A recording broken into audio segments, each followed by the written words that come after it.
नमस्ते बिटिया, सदा खुश रहो। I am JVN doctor Suman Shekhawat, department of Kaya Chikitsa, faculty of Ayurvedic sciences, Jyoti Vidyapeeth, women's university Jaipur.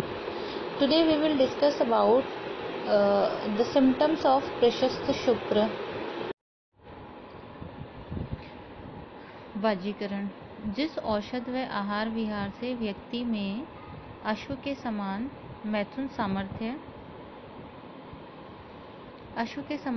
सामर्थ्य उत्पन्न होता है उसे वाजीकरण कहते हैं।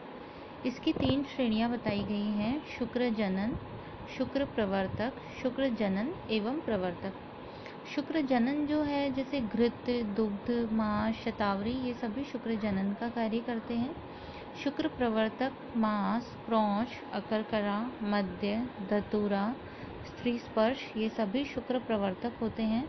एवं कुछ औषध जो हैं ये शुक्र जनक भी होती हैं एवं प्रवर्तक भी होती हैं, जैसे कि भांग, गांजा, कुचला, कस्तूरी, सालम मिश्री। अगर हम वाजीकरण जो है इसकी व्युत्पत्ति देखें तो वज गतो धातु से वजन से वाज शब्द बना है। वाज जो है यह शुक्र का वेग एवं वाजी शुक्र वेग संपन्न। अगर हम इसके पर्याय देखें तो वाजीकरण भेषज का ही एक प्रकार है, इसलिए चिकित्सा के पर्याय इसके भी पर्याय हैं, जैसे औषध, व्याधिहर, भेषज, प्रशमन, साधन, पथ्य, हित, प्रकृति स्थापन, चिकित्सित, ये सभी इसके पर्याय बताए गए। अन्य पर्याय जो है वृश्य, ओजस्कर, ऊर्जस्कर, कामोत्तेजक, पुंसत्व, वाजीकरण आदि। वाजीकरण का प्रयोजन और फल देखें तो अल्प, दुष्ट, क्षीण वीर्य पुरुषों के लिए वीर्य की वृद्धि, शोधन एवं पोषण के लिए चिरकाल तक संभोग के लिए, वंश की वृद्धि के लिए जो है वाजीकरण सेवन बताया गया है। इसके अलावा बल, वीर्य, पराक्रम की वृद्धि के लिए, अच्छे गुण वाली संतान प्राप्ति के लिए, शारीरिक सौंदर्य एवं कांति के लिए, शारीरिक या मानसिक क्लेश से पीड़ित व्यक्ति में मैथुन से उत्पन्न क्षीणता को दूर करने के लिए, मैथुन के साथ शिशन उत्तेजना व काठिन्य बढ़ाने के लिए, अश्व के समान मैथुन शक्ति में संवर्धन के लिए। वाजीकरण के योग्य पुरुष अगर हम देखें तो जितेंद्रिय, काम सुखार्थी, वीर वर्धनार्थी, पुत्रार्थी वृद्ध, अश्ववत मैथुनार्थी, इच्छानुसार स्त्री गमनार्थी, संभोगशीन, वृद्ध, नपुंसक, अल्पवीर्य, धनवान, विलासी मनुष्य, बहुस्त्री, संतनार्थी वृद्ध, स्तंभनार्थी, बलवर्ण स्वरार्थी एवं 16 से 70 वर्ष की आयु, यह सभी को वाजीकरण के योग्य बताया गया है। अगर वाजीकरण के अयोग्य देखें तो 16 वर्ष से कम आयु वाले एवं 70 वर्ष से अधिक आयु, चिंता, साहसिक कार्य, रोग से पीड़ित, अजितेंद्रिय, ब्रह्मचारी और साधु, इनको वाजीकरण के अयोग्य कहा गया है। अगर हम वाजीकरण औषध द्रव्य देखें तो जो द्रव्य मधुर, गुरु, स्निग्ध, ब्रह्मण, मन को प्रसन्न करने वाले होते हैं वे सभी द्रव्य वाजीकरण द्रव्य हैं। निम्न प्रकार से, जैसे कि शुक्रल वर्ग अगर हम देखें तो जीवक, ऋष्वक, काकोली, क्षीर काकोली, मुदक पर्णी, मांस पर्णी, मेधा, विधारा आदि शुक्रल बताए गए हैं। जीवनीय गण जो है जीवक, ऋष्वक, मेधा, महामेधा, काकोली, क्षीर काकोली, जीवंती, मुदक पर्णी, माश पर्णी, मुलैठी एवं भ्रंगणी अगर वर्ग देखें तो अश्वगंधा, विदारी कंद, क्रोच बीज, काकोली, क्षीर काकोली। शुक्रल व वाजीकरण में कौच बीज, विदारी कंद, सालम मिश्री, जायफल, जावित्री, स्वर्ण भस्म, रस सिंदूर, उड़द आदि। वीर्यवर्धक अगर हम देखें तो इसके अंदर सेमल मूल, सेमल जो गोंद, मुसली, चिरौंजा, ताल मखाना, मुक्ता, प्रवाल, सिंघाड़ा, ये सभी वीर्यवर्धक होते हैं। कामोत्तेजक में कुचला, धतूरा, भांग, गांजा, प्याज, अकरकरा, कपूर आदि ये कामोत्तेजक हैं। वाजीकरण का अगर पूर्व कर्म देखें तो संशोधन कर्मों से शरीर की सम्यक शुद्धि करने के बाद वाजीकरण द्रव्यों का प्रयोग कराना चाहिए। मैथुन के पश्चात कर्म जो है, मैथुन के पश्चात जन्नेंद्रियों का प्रक्षालन करके गौ दुग्ध का सेवन कर पुनः सो जाना चाहिए। प्रशस्त शुक्र के लक्षण अगर हम देखें तो यह स्फटिकाभ, द्रव, स्निग्ध, मधुर, मधुगंधी, तेल, शौद्र, निभम बताया गया है। स्निग्ध, मधुर, मधु के समान गंध वाला, तेल और शौद्र जो है ये मधु के लिए आया है, अर्थात तेल व मधु के समान द्रव को शुद्ध शुक्र कहते हैं। इन गुणों से युक्त शुक्र गर्भाधान योग्य कहा गया है। शुक्र प्रवृत्ति के 8 कारण होते हैं, जैसे कि हर्ष, शिशुनुत्थान, वर्ष जो है संभोग की प्रबल इच्छा, एवं तर्ष जो है हर्ष, एवं सेकंड है तर्ष, वीर्य का द्रवणशील होना, सरत्व, वीर्य का पिच्छलता होना, वीर्य की गुरुता, एवं वीर्य का अणुत्व जो है सूक्ष्मत्व, प्रणव भाव जो है बाहर निकलने की प्रवृत्ति, एवं वायु का शीघ्रगामी होना। शुक्र प्रवृत्ति के लिए शुक्र प्रवृत्ति के 8 कारण बताए गए हैं। अगर वाजीकरण द्रव्य देखें तो औषध द्रव्य के अंदर जैसे जीवक, ऋषभक, काकोली, क्षीर काकोली, मेदा, महामेदा, मुदक पर्णी, मांस पर्णी, अश्वगंधा, शतावरी, क्रौच बीज, विदारी कंद, मूसली, मुलैठी, जीवंती, वंशलोचन, अफीम, भांग, गांजा, कुचला, करकरा, विदारा, शिलाजीत आदि औषध द्रव्य हैं। अगर हम अन्न देखें तो गेहूं, उड़द, लहसुन, प्याज, अरहर। औषध जो मांस है इसमें मुर्गा, शूकर, बकरा, मछली का मांस, मछली का तेल आदि। गौरस में अगर देखें तो दूध, दही, घृत, मलाई, दूध से बने पदार्थ, मक्खन आदि वाजीकरण द्रव्य बताए गए हैं। फल अगर देखें तो अंगूर, मुनक्का, अंजीर, अखरोट, काजू, बादाम, खजूर, छुआरा, पिस्ता, सिंघाड़ा, शकरकंद, केला, आम ये वाजीकारक होते हैं। रस एवं भस्म जो है इसमें स्वर्ण भस्म, रस सिंदूर, मकर ध्वज, सिद्ध मकर ध्वज, स्वर्ण बसंत मालती, वंग भस्म, लोह भस्म, प्रवाल पिष्टी। गंध द्रव्य अगर देखें तो इलायची, लौंग, जावित्री, जायफल, कपूर, दालचीनी, शीतल चीनी, केसर, कस्तूरी, जुनबदस्तर जो है ये गंध द्रव्य बताए गए हैं। अगर वाजीकरण योग देखें तो चूर्ण में जैसे शतावरी चूर्ण, अश्वगंधा चूर्ण, नारसिंग चूर्ण।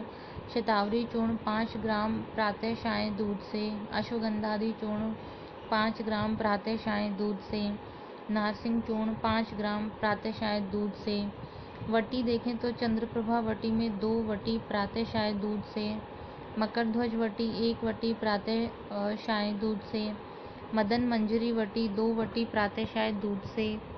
अगर हम रस औषध देखें तो रस सिंदूर 125 mg मधु के साथ शाय को प्रातः शाय, मकर ध्वज 125 mg मधु से प्रातः शाय, सिद्ध मकर ध्वज 100 mg मधु के साथ प्रातः शाय, नवजीवन रस 1 वटी प्रातः शाय दूध से, पुष्प धनवा रस 1 वटी प्रातः शाय दूध से, मनमंथ रस 1 वटी प्रातः शाय दूध से, कामिनी विद्रावण रस 1 वटी रात्रि में दूध के साथ में। अगर हम तेल देखें तो श्री गोपाल तेल जन्नेंद्रिय पर अभ्यंगार्थ पाक और अवले च्यवनप्राश जो है 10 ग्राम प्रातः शाय दूध से, मदनानंद मोदक जो है 5 ग्राम प्रातः शाय दूध से, एवं घृत जो है कामदेव घृत 10 ग्राम प्रातः शाय दूध से बताया गया है।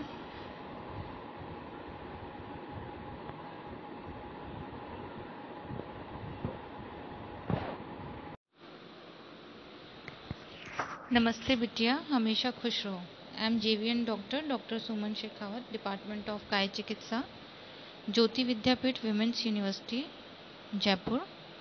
Today we will discuss about Avvahuk. Avvahuk, we can correlate Avvahuk with paralysis of the brachial plexus in modern science or in modern science aspect. First of all, we will talk that what is Nidana according to Ayurveda of Avvahuk. अवबाहुक जो है इसको अलग अलग आयुर्वेद जो text है, आयुर्वेदिक जो शास्त्र है, इनके शास्त्रों में आयुर्वेद से संबंधित जितने भी शास्त्र हैं उनके अंदर इसके अलग अलग प्रकार के जो हैं कारण बताए गए हैं, निदान बताए गए हैं। जैसे अवबाहुक जो है इसका उल्लेख जो है वात व्याधि के अंतर्गत आया है। मेन इसका जो अगर हम कारणों के अंदर माने तो वात दोष जो है वो इसके लिए मेन रिस्पॉन्सिबल फैक्टर होता है। वात दोष वर्धक आहार विहार के सेवन की वजह से अवबाहुक जो है रोग की उत्पत्ति होती है। उसके अंदर जैसे अगर हम वातवर्धक आहार विहार कहें तो अगर हम वातवर्धक आहार देखें तो जिस प्रकार रुक्ष आहार का सेवन, शीत आहार का सेवन, अत्यल्प आहार सेवन या फिर असात्म्य आहार का सेवन या कटु तिक्त कषाय रस प्रधान आहार का सेवन, विषम आहार सेवन, नियम विरुद्ध आहार का सेवन और अध्यसन, दारुण अर्थात अतिशीघ्र कुपित होकर दूषित करने वाला आहार, खर अर्थात कठोर एवं रुक्ष प्रकार का आहार, विषमाशन या फिर अगर हम निदान की बात करें तो जिस प्रकार जो है अत्यधिक रात्रि जागरण, वेग धारण, चिंता, शोक, काम, भय, प्लवन जो है कष्टदायक शैया पर बैठना, अत्यधिक भाषण, अत्यधिक अध्ययन, अधिधावन, अभिघात, सुखपूर्वक न बैठना, क्रोध करना, दिवा स्वप्न, दिवाशयन, अति भार वहन, इस प्रकार जिस प्रकार अगर हम विशिष्ट निदानों की बात करें तो किसी प्रकार के चिरकालीन रोग से ग्रस्त होना, किसी प्रकार के जैसे रस रक्तादि दांतों का क्षय होना, किसी भी कारण से दोष धातु का आवरण अथवा वात का मार्गावरोध होना, वात दोष का स्वयं ही क्षय होना, शरीर में अत्यधिक आम्ररस की उत्पत्ति होना, असम्यक प्रकार से पंचकर्म का प्रयोग। इसी प्रकार जैसे अन्य निदान है रक्त धातु का निर्हरण या फिर मर्म स्थानों पर आघात, पुरुष का क्षय, ग्रीष्म ऋतु, वर्षा ऋतु में अस्वाभाविक जो है स्वाभाविक रूप से वात का प्रकोप होता है। दिन और रात्रि के तृतीय भाग में स्वाभाविक रूप से वात का प्रकोप होता है। अन्य के जीर्ण होने पर वात का प्रकोप। इस प्रकार के जो हैं वात दोष कारक जो आहार हैं एवं विहार हैं या फिर जैसे गर्दन में आघात लगना या फिर अंश संधि जो है उसका विश्लेष हो जाना, डिसलोकेशन ऑफ शोल्डर जॉइंट या फिर जैसे अक्षकास्थी जो है क्लेविकल का भग्न हो जाना या फिर ट्यूमर के कारण या जैसे ब्रेकियल प्लेक्सिस में आघात होकर के पैरालिसिस उत्पन्न हो जाना, इन सभी निदानों के कारण जो है अवबाहुक रोग की उत्पत्ति होती है। अगर हम अवबाहुक के सामान्य लक्षणों की बात करें तो इसके अंदर जैसे अंश संधि जो होती है यानी कि जो हमारा शोल्डर जॉइंट है वहाँ की सिराओं में संकोच होता है, constriction of the when of the shoulder joint या फिर जिस प्रकार जो हस्त की चेष्टा का पूर्णतः नष्ट हो जाना, loss of function of hand is called as अवबाहुक या बाहु में शोष हो जाना, atrophy of muscle of arm. इसे जो है इस प्रकार के लक्षण जो है अवबाहुक रोग में देखने को मिलते हैं। इसी प्रकार जो है अगर हम इसके अंदर चिकित्सा की बात करें तो जैसे नस्य कर्म है या फिर स्नेहपान है या स्नेहपान के पश्चात भोजन का प्रयोग बताया गया है यहाँ पे, और जो है जैसे स्थानीय अभ्यंग और स्वेदन बताया गया है।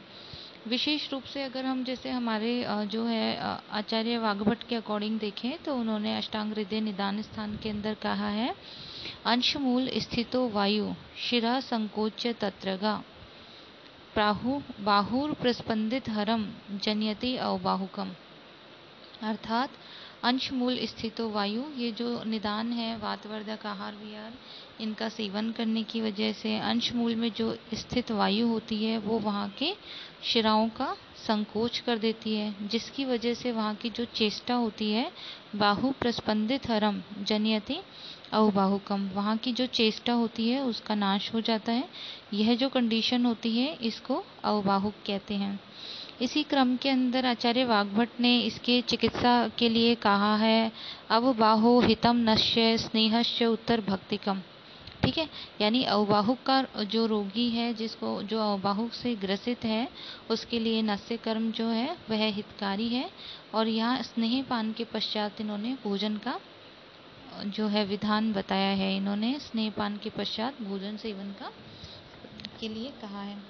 इसी क्रम में अगर हम देखें तो जो है जैसे शास्त्रोक्त जो ये चिकित्सा उपक्रम यहाँ बताया है, इसी के अंदर उन्होंने कहा जैसे जो वात व्याधि कारक जो योग हैं या फिर जो आसव अरिष्ट हैं या जो चूर्ण रस भस्म वटियाँ ये हमारे यहाँ बताई गई हैं, इनका प्रयोग किया जा सकता है। जैसे वात गजांकुश, महावात गजांकुश रस, वतारी रस, वात विध्वंसन रस, रसराज रस, और जैसे चूर्ण हैं तो अश्वगंधा चूर्ण या जो है एक पंचकोल चूर्ण, नागराध्य चूर्ण, नारसिंह चूर्ण, या फिर महारासनादिक्वात, रासना सप्तक्वात, रासना दशमूलक्वात, माश बलादिक्वात, या फिर अगर हम तेल की प्रयोग करें तो जैसे रसोन तेल या बला तेल, अश्वगंधा तेल, इस प्रकार से प्रयोग कर सकते हैं। बाह्य प्रयोगार्थ जैसे प्रसारणी तेल है का प्रयोग कर सकते हैं, या पेशेंट को जो है महानारायण तेल, नारायण तेल, विषगर्भ तेल, महाविषगर्भ तेल, इस प्रकार से जो है इसके अंदर चिकित्सा उपक्रम किए जाते हैं। इसी क्रम में अगर हम देखें तो अगर हम जैसे यहाँ पे घृत तेल की बात करें तो जैसे दशमूलाद्य घृत है, चित्रकाद्य घृत है, चतुस्नेह, और जो है गुग्गुल की बात करें तो जैसे योगराज गुग्गुल, महायोगराज गुग्गुल, सिंहनाथ गुग्गुल, लाक्षादि गुग्गुल, दशमूलारिष्ट, बलारिष्ट, अश्वगंधारिष्ट और च्यवनप्राश, इस प्रकार से जो है प्रयोग यहाँ पे किए जा सकते हैं। इस प्रकार से आयुर्वेदानुसार जो है वाहुक का चिकित्सा किया जाता है। इसी प्रकार जो है पेशेंट को व्यायाम जो है एक्सरसाइज पेशेंट को करनी चाहिए स्पेसिफिक शोल्डर जॉइंट मूवमेंट के लिए, और पथ्य का पालन करना चाहिए। Thank you. I hope you all are satisfied with this session. This session is powered by Digital Version 2.0 Jyoti Vidyapeeth Women's University Jaipur. If you feel any kind of problem with this session, please mention it in comment box. I will resolve it soon. Thank you.